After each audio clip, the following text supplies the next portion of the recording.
الحمد لله رب العالمين والصلاة والسلام على رسوله الكريم وعلى آله وأصحابه أجمعين وعلى كل من تبعهم بإحسان إلى يوم الدين. أما بعد، میرے محترم بزرگوں، بھائیوں اور دوستوں، السلام علیکم ورحمۃ اللہ تعالی وبرکاتہ۔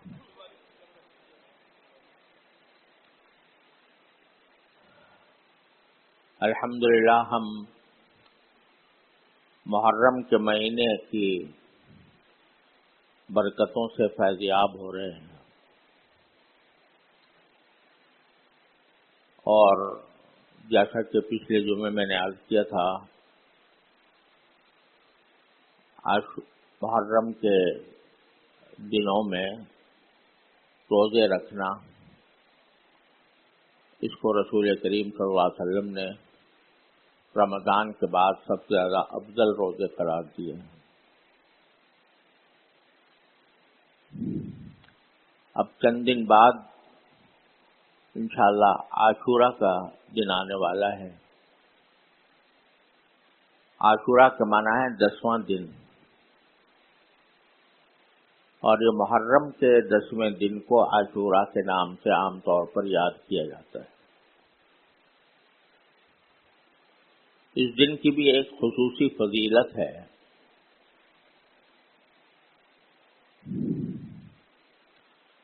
اور وہ فضیلت یہ ہے کہ سب سے پہلے تو اللہ تبارک و تعالی نے مسلمانوں پر جو روزے فرض کیے تھے وہ عاشورہ کے روزے فرض تھے۔ اس وقت رمضان کے مہینے میں روزے رکھنے کا حکم نہیں تھا، تو عاشورہ کے دن روزہ رکھنا فرض کیا گیا تھا۔ بعد میں جب اللہ تعالیٰ نے رمضان المبارک میں روزے رکھنے کا فریضہ مسلمانوں پر عائد فرمایا تو عاشورہ کی فرضیت ختم ہو گئی۔ اب عاشورہ کا روزہ فرض نہیں رہا، البتہ مستحب ہے۔ مستحب کے معنی یہ ہے کہ اگر کوئی رکھے تو انشاءاللہ اس کا بڑا اجر ہے، اور نہ رکھے تو کوئی گناہ نہیں ہے۔ لیکن فضیلت اس کی رسول کریم صلی اللہ علیہ وسلم سے یہ منقول ہے کہ آپ نے فرمایا کہ صیام یوم عاشوراء احتسب علی اللہ ان یکفر السنۃ التي قبلہ او کما قال صلی اللہ علیہ وسلم،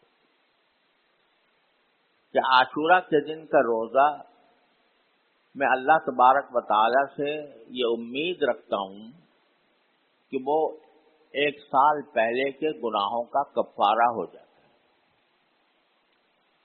یعنی 1 سال پہلے پچھلے سال جو گناہ کیے تھے اللہ تعالیٰ ان کی مغفرت فرما دیتے ہیں عاشورہ کا روزہ رکھنے کی وجہ سے۔ لیکن یہ سمجھ لینا چاہیے کہ جہاں جہاں بھی اس بات کا ذکر آتا ہے کہ فلاں عمل سے گناہ معاف ہو جاتے ہیں، جیسے حدیث میں آتا ہے کہ مسجد میں آدمی مسجد کی طرف چلے تو ہر قدم پر اس کا گناہ معاف ہوتے رہتے ہیں، یا وضو کرے تو ہر عضو کے دھوتے وقت اس عضو سے جتنے گناہ صادر ہوئے ہیں وہ معاف ہوتے رہتے ہیں۔ اس سے مراد صغیرہ گناہ ہیں، چھوٹے چھوٹے گناہ، وہ تو اس قسم کے اعمال سے اللہ تعالیٰ خود بخود معاف کرتے رہتے ہیں۔ جو بڑے گناہ ہیں جن کو کبائر کہا جاتا ہے، کبیرہ گناہ، جیسے الیاذ باللہ شراب پینا، سور کھانا، جھوٹ بولنا، غیبت کرنا، یا کسی مسلمان کا دل دکھانا، یا کسی بھی مخلوق، اللہ کی مخلوق کا دل دکھانا، یہ بڑے بڑے گناہ جو ہیں، سود کھانا یا سود لینا یا دینا، جوا بازی کرنا، یہ سارے بڑے گناہ جو ہیں یہ اس طرح معاف نہیں ہوتے کہ ایک دن روزہ رکھ لیا اور سارے گناہ معاف ہو گئے. یہ بغیر توبہ کے معاف نہیں ہوتے. جو گناہ معاف ہوتے ہیں وہ صغیرہ گناہ ہیں، چھوٹے چھوٹے گناہ، یعنی وہ گناہ جن کے اوپر کوئی بڑی وعید نہیں آئی، جن گناہوں کے اوپر کوئی عذاب کی وعید نہیں آئی، وہ صغیرہ گناہ ہوتے ہیں، وہ معاف ہوتے رہتے. تو عاشورہ کا روزہ رکھنے سے انسان نے پچھلے سال جو گناہ کیے تھے، صغیرہ گناہ، وہ اللہ تعالیٰ معاف فرما دیتے. یہ حکم ہے جو عاشورہ کے لیے رسول کریم صلی اللہ علیہ وسلم سے ثابت ہے. اس دن کی تاریخ کے بارے میں بھی کچھ روایتیں مشہور ہیں. بعض جگہ یہ مشہور ہے کہ آدم علیہ السلام عاشورہ کے دن پیدا ہوئے تھے. حضرت ابراہیم علیہ السلام کو جب نمرود نے آگ میں ڈالا تھا اور اللہ تعالیٰ نے اس آگ کو ٹھنڈا کر دیا تھا، وہ بھی کہتے ہیں کہ عاشورہ کے دن ہوا تھا. اور حضرت نوح علیہ السلام کے زمانے میں جو طوفان آیا تھا اور آپ کشتی میں سوار ہو کر کشتی نے آپ کو جا کر ایک جودی پہاڑ کے اوپر اتار دیا تھا، وہ بھی عاشورہ کا دن تھا. اور قیامت بھی کہتے ہیں عاشورہ کے دن آئے گی، وغیرہ وغیرہ. اس طرح کی باتیں مشہور ہیں، لیکن ان باتوں کی کوئی مستند روایت نہیں. البتہ ایک واقعہ بے شک ثابت ہے، وہ یہ کہ حضرت موسیٰ علیہ السلام کو اللہ تعالیٰ نے فرعون سے اسی دن نجات عطا فرمائی. ہر مسلمان کو معلوم ہے کہ موسیٰ علیہ السلام اللہ کے پیغمبر، اللہ کے برگزیدہ نبی تھے، رسول تھے، اور اللہ تعالیٰ نے ان کو تورات عطا فرمائی تھی اور بنی اسرائیل کی طرف ان کو بھیجا گیا تھا. بنی اسرائیل اس وقت فرعون کی ظلم کی چکی میں پس رہے تھے. مصر کا جو بادشاہ تھا وہ فرعون کہلاتا تھا. ہر بادشاہ جو مصر میں بادشاہ بنتا تھا وہ فرعون کہلاتا تھا. حضرت موسیٰ علیہ السلام کے زمانے میں جو فرعون تھا اس نے خدائی کا دعویٰ کر رکھا تھا اور بنی اسرائیل کو اس نے ظلم و ستم کی چکی میں پیسا ہوا تھا. حضرت موسیٰ علیہ السلام کو جو اللہ تعالیٰ نے پیغمبری عطا فرمائی تو آپ کے سپرد دو کام کیے تھے. ایک یہ کہ فرعون کو جا کر تبلیغ کریں اور وہ اپنی خدائی کے دعوے سے باز آ کر وہ اللہ تبارک و تعالیٰ کا فرمانبردار بنے. اور دوسرے یہ کہ اس نے جو بنی اسرائیل کو ظلم و ستم کی چکی میں پیسا ہوا ہے تو بنی اسرائیل کو وہاں سے نکال کر وہ فلسطین کے علاقے میں لے کر جائیں. یہ دو مشن تھے جس کے لیے حضرت موسیٰ علیہ السلام اللہ تعالیٰ نے بھیجے تھے. جب فرعون کو پہلے تبلیغ کی اور اس کو ہر طرح کے دلائل سے قائل کر دیا، لاجواب کر دیا، اور پھر بھی نہیں وہ مانا، تو پھر اللہ تعالیٰ کے حکم سے حضرت موسیٰ علیہ السلام بنی اسرائیل کو لے کر روانہ ہوئے تاکہ مصر سے روانہ ہو کر وہ ان کو فلسطین میں لے جا کر آباد کریں۔ لیکن فرعون نے پیچھا کیا، اس کی فوج نے پیچھا کیا، اور حضرت موسیٰ علیہ السلام اپنے بنی اسرائیل کے ساتھ آگے کی طرف روانہ ہو رہے، آگے کی طرف سفر فرما رہے تھے، پیچھے سے فرعون آ گیا اپنا پورا لاؤ لشکر لے کر، اور آنے کے بعد ایسا ایک مرحلہ آ گیا کہ موسیٰ علیہ السلام سمندر کے کنارے پہنچ گئے، آگے سمندر تھا اور پیچھے فرعون کا لشکر تھا۔ تو اس وقت جو بنی اسرائیل تھے، یعنی جو موسیٰ علیہ السلام جن کو لے کر جا رہے تھے، انہوں نے موسیٰ علیہ السلام سے کہا کہ اب تو ہمارے پاس کوئی راستہ ہی نہیں رہا، آگے سمندر ہے اور پیچھے فرعون کا لشکر ہے، تو ہمارے لیے اب بظاہر نجات کا کوئی راستہ نہیں ہے، سمندر آگے ہے لہذا اس میں ڈوب جائیں گے، اور فرعون کا لشکر پیچھے ہے، اگر ہم یہاں کھڑے رہ گئے تو فرعون کا لشکر آ کر ہم کو تہس نہس کر دے گا۔ حضرت موسیٰ علیہ السلام چونکہ اللہ کے پیغمبر تھے تو جواب میں انہوں نے فرمایا کلا، ہرگز نہیں، ان معی ربی سیہدین، میرے ساتھ میرا پروردگار ہے، وہی مجھے صحیح راستہ دکھائے گا۔ اس موقع پر جبکہ کوئی راستہ نظر نہیں آ رہا بچنے کا، آگے سمندر پیچھے دشمن کا لشکر، اس موقع پر پیغمبر کا دل نہیں، اس کا پاؤں نہیں ڈگمگاتے، اس کے دل میں کوئی خوف پیدا نہیں ہوتا، وہ کہتا ہے کہ ہرگز نہیں، میرا پروردگار میرے ساتھ ہے، وہی مجھے راستہ دکھائے گا۔ جب اللہ تعالیٰ کے اوپر توکل اور اعتماد اور بھروسے کا مظاہرہ کیا حضرت موسیٰ علیہ السلام نے، تو اللہ تعالیٰ نے فرمایا کہ تم نے ہمیں پہلے ہی ایک کرشماتی عصا دے رکھا ہے۔ حضرت موسیٰ علیہ السلام کے پاس جو عصا تھا، یعنی یہ لاٹھی، تو وہ حضرت موسیٰ علیہ السلام کے پاس رہتی تھی ہمیشہ، اس سے پتہ نہیں کتنے اللہ نے معجزے ظاہر فرمائے۔ کہا یہ جو تمہارے پاس عصا ہے، یہ سمندر کے اوپر مارو تو دیکھو کیا ہوتا ہے۔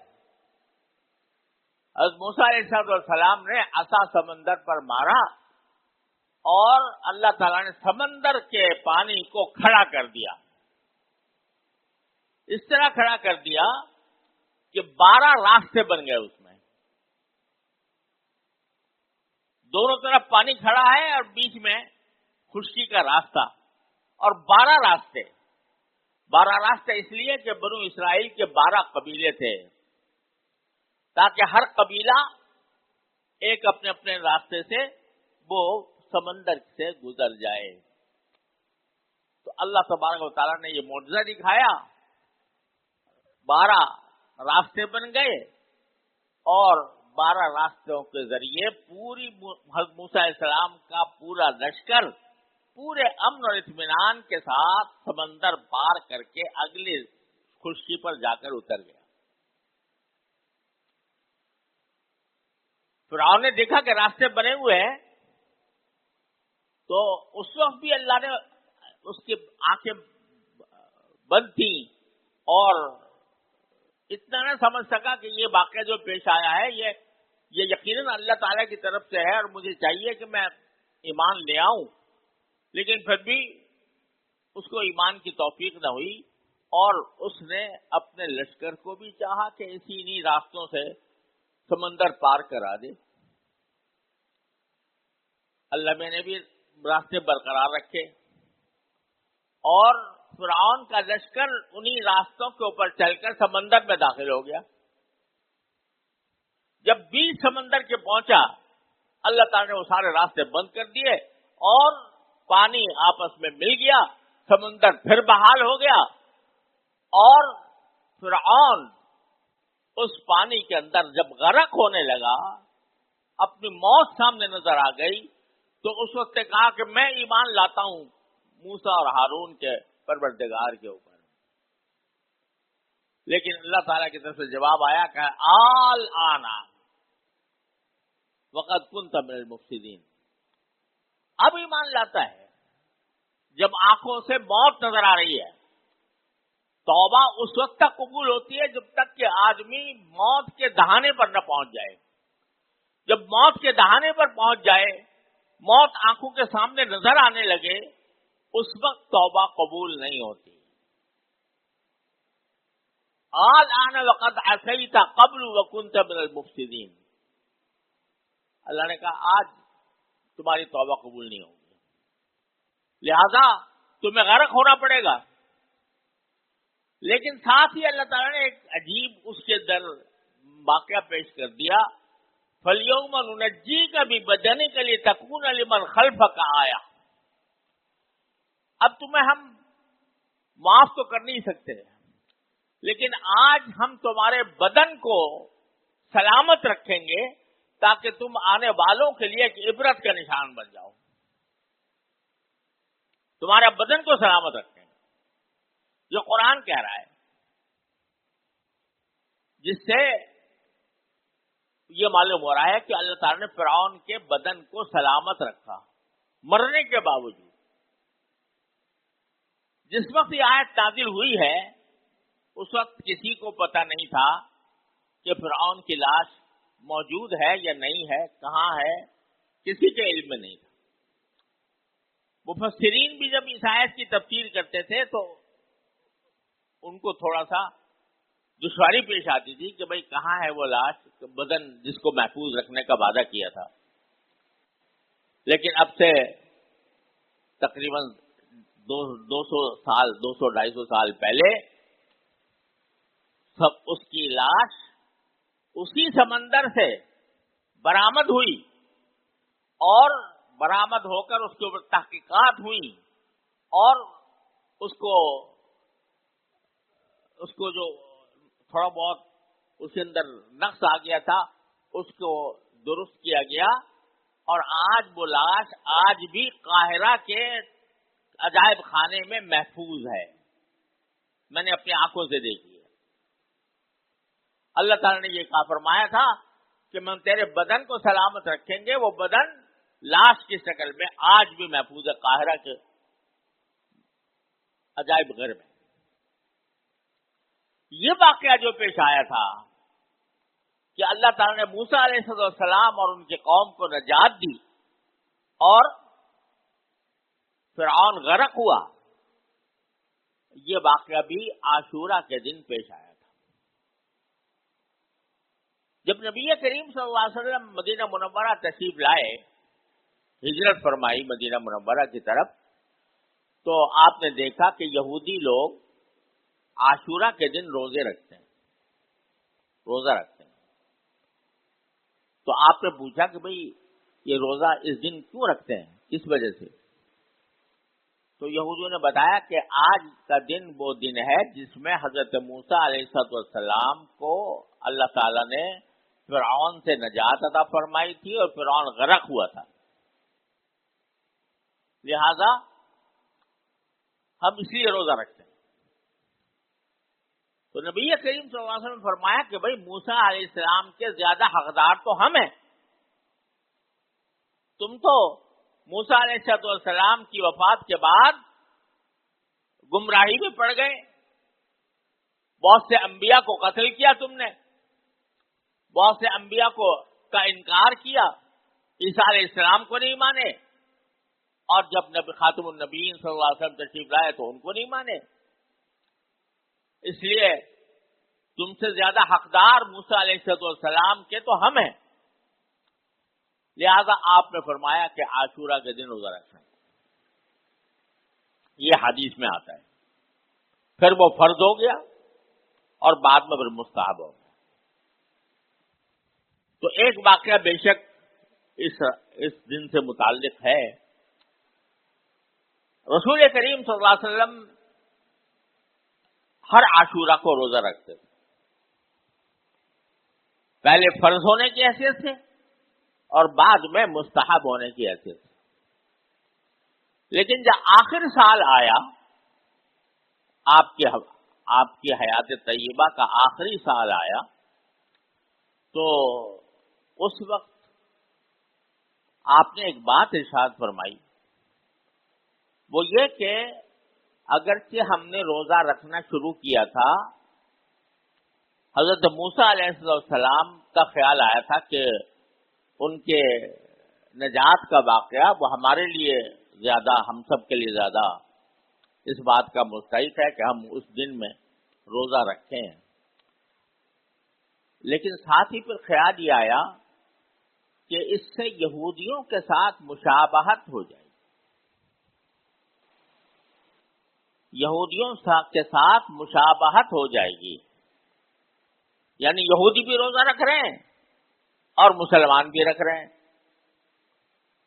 اور کسی غیر قوم کے ساتھ مشابہت پیدا ہونا یہ نبی کریم صلی اللہ علیہ وسلم کو پسند نہیں. لہذا آپ نے یہ فرمایا کہ اگر اگلے سال میں زندہ رہا تو صرف عاشورہ کا روزہ نہیں رکھوں گا، بلکہ عاشورہ کے ساتھ کوئی روزہ ملا لوں گا تاکہ ان کے ساتھ مشابہت ختم ہو جائے. یعنی یا تو 9ویں تاریخ ملا لوں گا یا 11ویں تاریخ ملا لوں گا.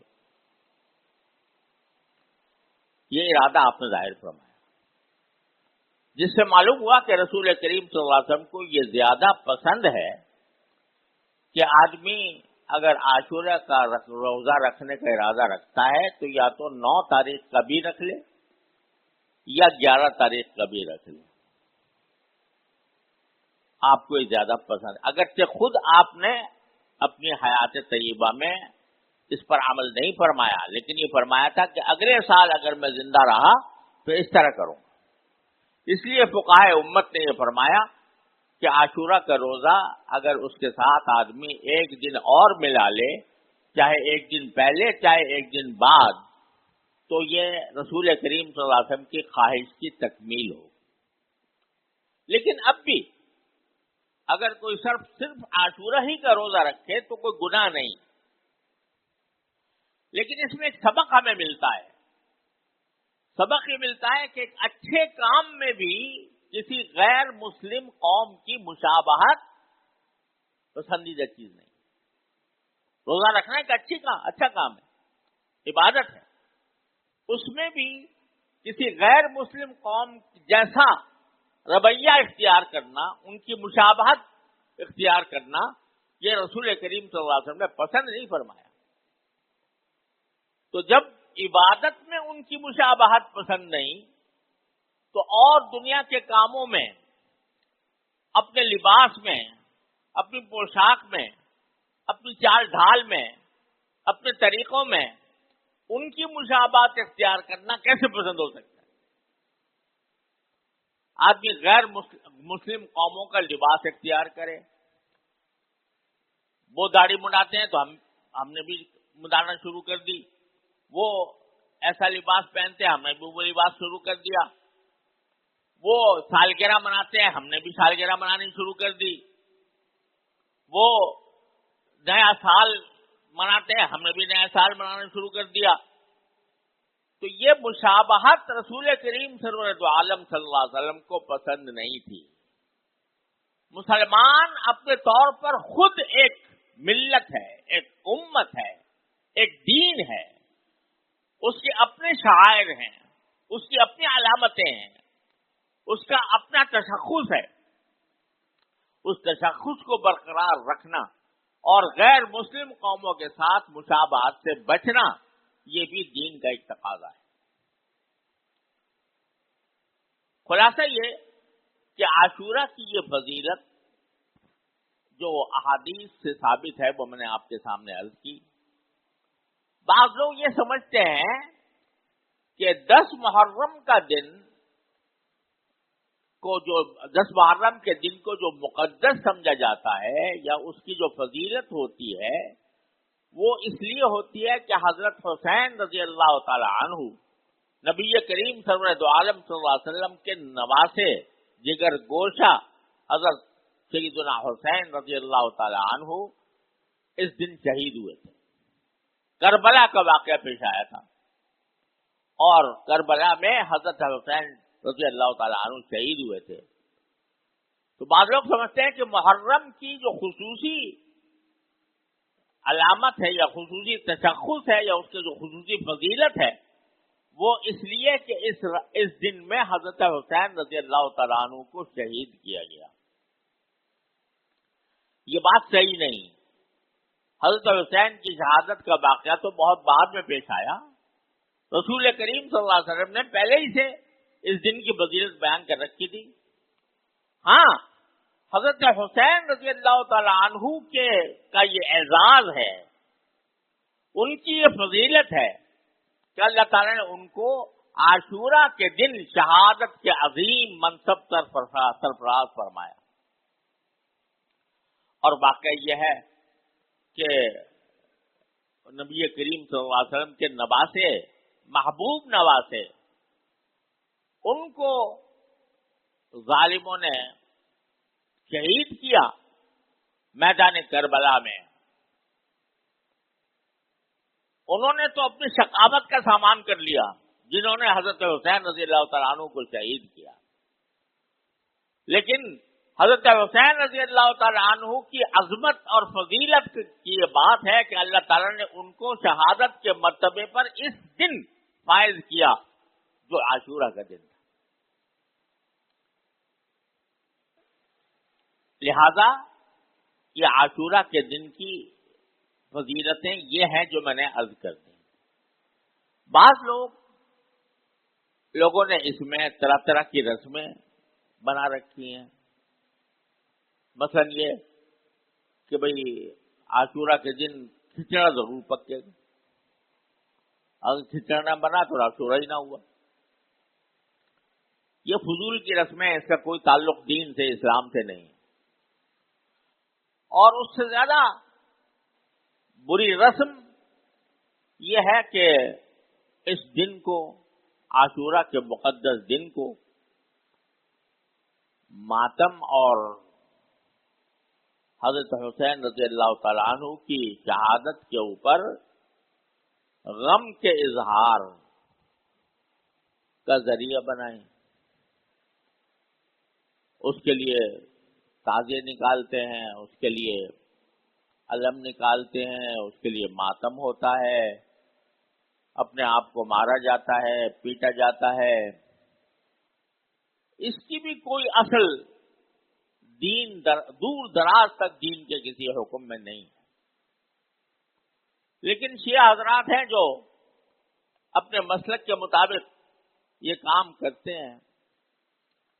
لیکن جو اہل سنت حضرات ہیں، بعض لوگ وہ بھی تعزیے میں شریک ہو جاتے ہیں، ان کی مجلسوں میں جا کے شامل ہو جاتے ہیں.